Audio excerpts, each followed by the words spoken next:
Tutorial mata kuliah, Hukum Acara Perdata. Topik ke-20 dari 81 topik.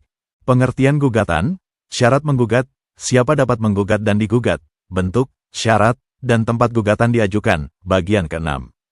Di mana gugatan diajukan, setelah terjawab tentang siapa dapat menggugat dan digugat, yaitu yang berkepentingan sendiri atau kuasanya, dan mengenai bentuk gugatan, yaitu lisan atau tertulis, maka permasalahan ketiga atau terakhir adalah di manakah gugatan yang telah siap itu harus diajukan. Untuk dapat menjawab persoalan ini, kita perlu membaca ketentuan pasal 118 HIR menunjukkan tempat-tempat untuk mengajukan sebuah gugatan sebagai berikut. Ayat 1. Gugatan perdata yang pada tingkat pertama masuk wewenang pengadilan negeri dimasukkan kepada Ketua Pengadilan Negeri di daerah hukum siapa tergugat bertempat diam, atau jika tidak diketahui tempat diamnya, tempat tinggal sebenarnya. Bahwa gugatan diajukan kepada pengadilan negeri di tempat diam atau tempat tinggal sebenarnya dari tergugat.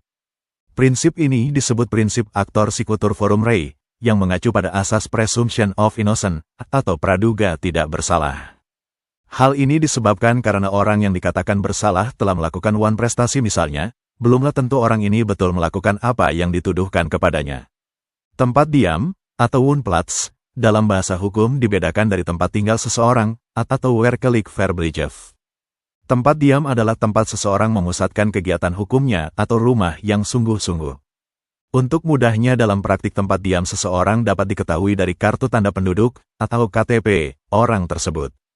Dalam literatur hukum acara perdata, istilah wohnplatz jarang dipergunakan. Adapun yang lebih populer adalah istilah domisili. Sedangkan dalam literatur hukum acara perdata Indonesia, istilah tempat tinggal lebih banyak dipakai daripada tempat diam untuk menerjemahkan istilah wohnplatz itu.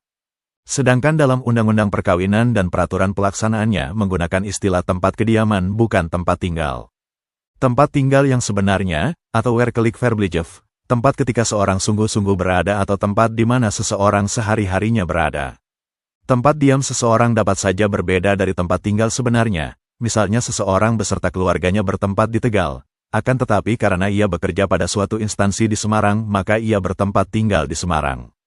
Apabila penggugat hendak menggugat seseorang, sedangkan ia tidak mengetahui tempat diam tergugat karena sulit mengetahui tempat diam menurut KTP tergugat yang berbeda dari tempat di mana ia sehari-hari berada, maka penggugat dapat mengajukan gugatannya di tempat tinggal sebenarnya dari tergugat, maka diikuti pasal 118 HIR ayat 2. Jika tergugat lebih dari satu orang, sedangkan mereka tidak berada di tempat yang sama, maka penggugat dapat mengajukan gugatannya di pengadilan negeri salah satu tempat tergugat berada.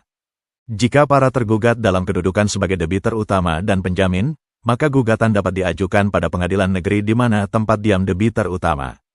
Pasal 118 HIR ayat 2 ini mengatur dua hal, yaitu jika tergugat terdiri atas beberapa orang dengan kedudukan yang sama, dan tergugat terdiri atas beberapa orang dengan kedudukan berbeda, yaitu sebagian sebagai debitur utama, atau peminjam, sedang yang lain sebagai penjamin. Jika kedudukan mereka sama-sama peminjam, tetapi tempat diam atau tempat tinggal mereka berbeda, maka penggugat dapat memilih pengadilan negeri dalam wilayah hukum mana salah satu tergugat berada. Sedangkan kalau kedudukan mereka ada yang peminjam dan penjamin, maka gugatan harus diajukan pada pengadilan negeri di wilayah hukum mana debitur utamanya berada. Pasal 118 HIR ayat 3. Jika tempat diam tergugat tidak dikenal, demikian pula tempat tinggal sebenarnya tidak diketahui atau tergugat tidak dikenal, maka gugatan diajukan kepada pengadilan negeri di wilayah hukum mana penggugat atau salah seorang penggugat berada, atau jika gugatan mengenai benda tetap, maka gugatan dapat diajukan kepada pengadilan negeri di wilayah hukum mana benda tetap itu berada. Pasal 118 HIR ayat 3 ini juga mengatur dua kemungkinan. Pertama, jika tergugatnya tidak dikenal. Yang kedua, jika gugatan atau sengketa mengenai benda tetap. Apabila tergugat tidak dikenal, hal ini dapat saja terjadi misalnya debitur yang sebenarnya meninggal dunia, sedangkan penggugat tidak kenal dengan para ahli warisnya, maka gugatan dapat diajukan kepada pengadilan negeri di wilayah hukum penggugat. Apabila gugatan atau sengketa mengenai benda tetap, maka jika penggugat mau, gugatan dapat diajukan di wilayah hukum pengadilan negeri ketika benda tetap itu berada.